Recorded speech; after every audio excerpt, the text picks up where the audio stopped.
Niaga ambil kesempatan perkara biasa. Barang naik pun perkara biasa. Jadi bila semua naik pun perkara biasa. Pasal pengguna seperti biasa diperguna. Kita kena handle keadaan ini dengan bijaksana.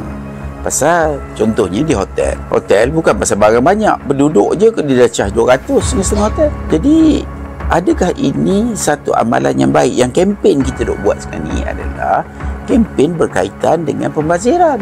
Anti pembaziran. Pada Toki kita kena bawa budaya baru. Kita ni demikian sebab budaya kita. Kalau di Jepun tak jadi gitu. Kenapa? Maknanya harga mungkin biasa tapi barang kualiti berjaga dan ia menjadi amalan. Pasal sekarang ni kita ni pasal kita dah tak kisah. Kita makan buang pun biasa kalau pergilah tengok ni nak tengok majlis berbuka puasa ke apa-apa, kita tengoklah sate aja. Sate sekejap je habis. Sate habis bukan pasal orang makan, pasal lepas makan penuh sate merata-rata dekat meja. Siapa nak makan lagi sate yang dah dibuang? Saya nak menceritakan keadaan di negara ini.